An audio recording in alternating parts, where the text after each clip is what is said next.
So I'm looking at this video. Just threw that over my bed. 1, 2, 3. So I'm looking, and I saw this. Jordan Peterson instantly owns woke professor on gender pronouns. So I want to see how he owns it, because when he does it, he kind of chumps you, but he does it like respectfully to say, I don't accept what you're saying. But here's the proper way for me to say it. And have you noticed? I'm glad they haven't tried to come out his channel like they come out some of his people's channel. You know what I'm saying? He's very articulate at how he says and that's probably why. How he says that's things. Probably why. And that's he's why. very intentional. He's just not going to throw no words out there. He's very intentional. You're allowing attention-seeking and somewhat narcissistic undergraduates to gain the upper hand over you in your class. You're talking around my question. I'm not saying I'd be correct. That's not the same thing at all. There's no damn way I was going to say those words when I was compelled to by law. I teach students. I teach trans students. And I'm asked often to call people singularly they. It started probably about 4 years ago. It struck me as very odd. I'm 52. And some of them, you can tell that it's coming from a very deep place, and that's how they feel, and they deeply need to be called they.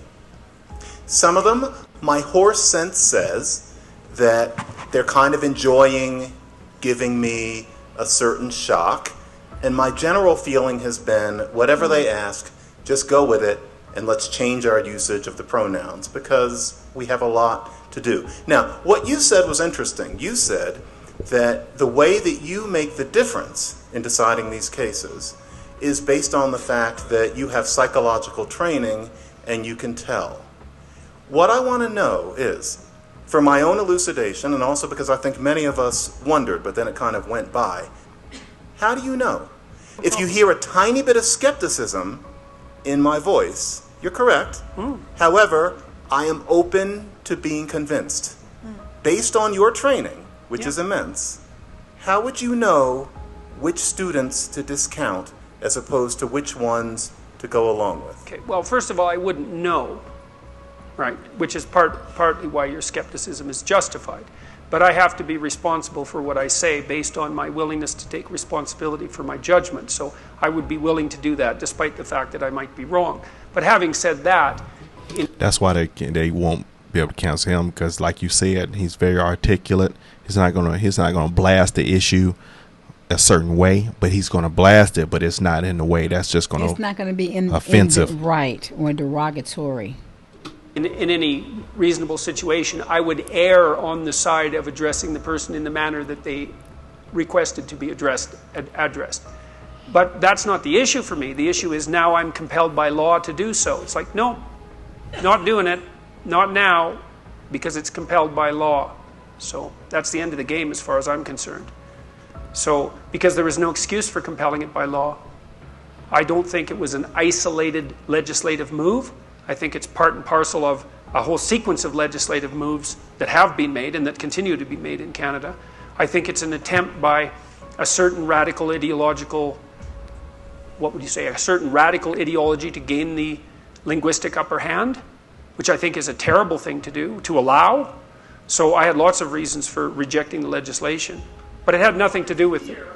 We're talking about expertise here, and my ears pricked up when you talked about how there is a way of thinking that would allow us to decide. I know some of my students... No, there's a way of students, thinking that would allow me to decide for me. No, us to decide for us. Surely you have a larger mission than just what's going on in your own head, and I mean that. No, I had a perfectly straightforward mission, which was there's no damn way I was going to say those words when I was compelled to by law.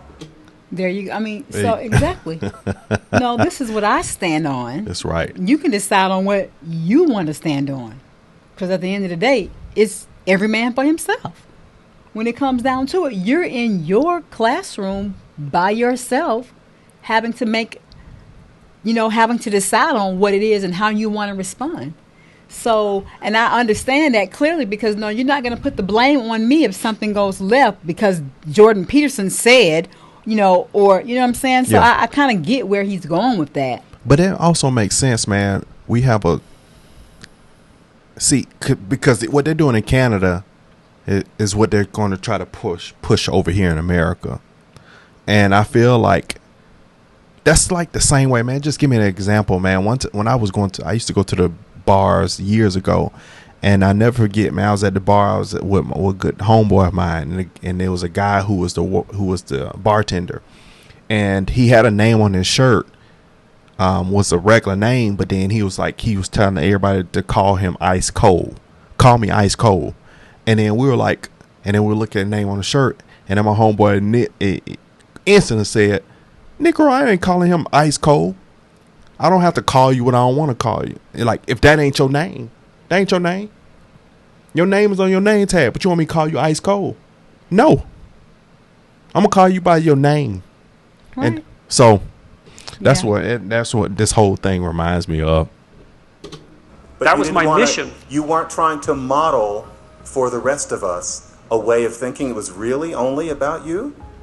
No, well, it was about me and the law. I thought the lawmakers had gone too far. They'd stepped out of their appropriate territory into the domain of linguistic freedom. And as far as I was concerned, I was going to put up with that. And so if people were happy about that and wanted to follow the example, well, that was fine with them. But for me, it was something, and that was the statement. I'm not doing this.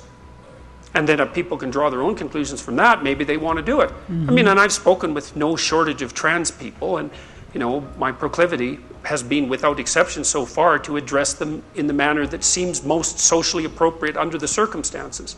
Now, you asked a specific question, which was, do I have special expertise that I might share with other people? You're doing Martin Luther, and I think that these issues are a little subtler than those. And so, well, what makes you think that you're doing the kids that are grandstanding any favors by going along with their manipulation? Because I can't decide which ones those are. Well, I just have my gut instincts, and that's not good enough. Look, fair enough, but you have a type 1 and type 2 error problem. So one error is that you don't call students what they deserve to be called. That's one error. And the other error is that you call students what they want to be called even though they don't deserve it. And so what you're trying to do optimally is to minimize both those errors. And to do that, you have to take a middle route. Mm-hmm. Now, what you've decided to do, and I'm not criticizing it, is you've decided to allow for the possibility 100% of one of those errors because you think it's a less significant error. And, you might be right. But it's not like you're acting in an error-free manner. You've just decided to minimize one form of error at the expense of the other. Yeah. Because I would say you're allowing attention-seeking and somewhat narcissistic undergraduates to gain the upper hand over you in your class. Now, believe me, it's not a criticism. It's not a criticism. I understand why you're doing it. Are you saying that psychological theory has nothing to teach us about this? Because you're talking around my question. You're gorgeously articulate. You're smarter than me. Does psychology have anything to teach us or not? Yes or no? This question. I don't think that it has anything to teach. I don't think it has anything to offer that I could teach you without. Let me think. So it's just too complicated? No, it's not. No, it's not that. Well, it is that in part because it's not easy to articulate out the principles, the unerring principles by which you would make such a categorical judgment, right? Because those are very situation-specific problems, and it's part of the problem of how to make a generic moral truth apply to a very individualistic situation. And the problem in the sorts of situations that you're describing is generally the devil's in the details, right? You have all these students, the ones that you just laid out.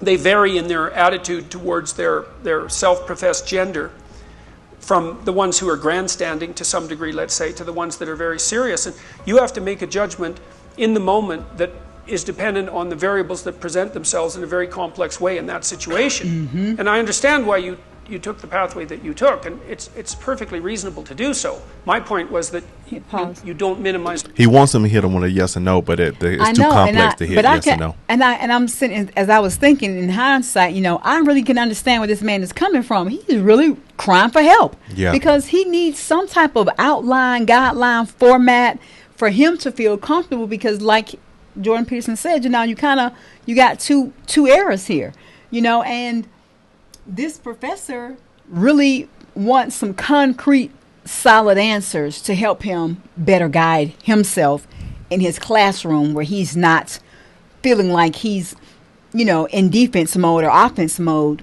every class. And I understand completely why he wants a definitive And the answer. problem with that is, once you pin down and you say that, now it's recorded and time stamped in this video, and he's going to be held yeah, liably yeah. responsible, but not really, because he's only giving you his opinion. Yeah, Yeah.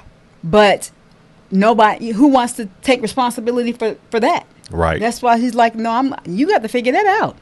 All the errors by doing so. It's fine. It's still a fine way of approaching. It isn't. My point was that because of my psychological acumen, I would say that the experience that I've derived is that I would be comfortable in making the judgment and taking the consequential risk. I'm not saying I'd be correct. That's not the same thing at all. I'm willing to suffer the consequences of my error. Period. That's not the same thing as being right. Okay, so that means the professor, would you be willing to suffer the consequences for your error? Because this is what I'm doing. Yeah. Pretty much. And so if I feel that a student is manipulating me, cool. then I'm not going to go along with it. Now, I might be wrong about that and actually hurt someone who's genuinely asking for something that they need. But I'm also, what would you say, sensitive to the error of allowing manipulation to go unchecked. Manipulation to go unchecked. That's a tough thing. And I really feel for these teachers and professors that are in the classroom in education today, because it's really tough. You need a job, or you choosing to stay into that profession, and yet you may not even be comfortable with some of the things that they're mandating you to do, but yet this is your income and you're staying with it. I mean, my thing would be is you don't want anyone, especially a child, to feel offended, or an adult either. But however, at what point do you stand up for what you feel is right? Where do you stand up and draw the line based off of your moral, your ethics and beliefs and all that? I feel though, whatever your name is, that's what I want to call you can't go wrong with saying whatever your name is, whether it's opposite of what your birth gender is and you decided to select another sexual orientation. Whatever, I could care less. Whatever your name is, that's the easiest thing. That's where I get caught up. If you have switched over and now you were Adam, now you're Kathy, let me call you Kathy. What's the big deal? Why do I need to say weird pronouns? How can your name? You're not your pronoun. I don't understand what the big deal is. You better have identify. a name. You're better identifiable by the name you pick versus the pronoun you pick. That's confusing. I think an identity of one's self is even more naturally acquired, and for this person to be able to step into their new identity by accepting a name versus a pronoun. I agree. How does one attach to a pronoun that's nameless versus a Brian, a Kim, a Sarah, a Mike, or a Dan? Those names have meanings behind them and they stand for something. I feel like a lot of stuff. I would want you to say my name. I feel like a lot of the stuff is going to get pushed back. I feel like it's going to be stuff that's going to be put in place and it's going to be mandated in place, but it's going to be 5 years from now. A lot of that stuff would have been pushed back on, and they're shh. It's quiet. It's going to be quiet. I'm not going to respond to a pronoun because I don't even think you're talking to me. They. I wouldn't even think that you were talking to me because that's not a natural inclination for me to respond to a her. Now, if you're talking about me in a sentence, her or she, but referring to like me that way, it's natural. It would be call me by my name specifically if you want a response from me, because I'm not going to respond. Even if I think you're talking to me and you don't acknowledge my name, Joy or Snapper or Red or Snapper Red, then it's absolutely no response. What if you had 3 women that have turned to men, they look like women or whatever, and they all prefer to be called they, and they're all standing there. They. Like, you get what I'm saying? Like, how are you unique at that point? I wouldn't. You get what I'm saying? Yeah. How are you unique? I'm going to opt out. How are you unique? Right. How's that person unique once you start getting the same pronouns that everybody think picked in there? That's what makes a person and a separate individual, and the unique characteristics about them shine so much is because they're an individual unlike no other.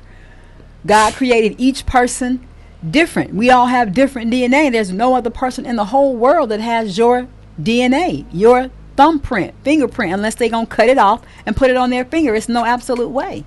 So why wouldn't you want to be identified as your name, as a name, whatever you choose, because that name still carries something and it says a lot about you. But anyway, I know we're going to get some comments about this in the comments section, but it's all good. Y'all know we ready. Bring it on. Anyway, man, like, comment, subscribe. Don't take a nosedive, but comment down in the section below if you want some more. Bye-bye.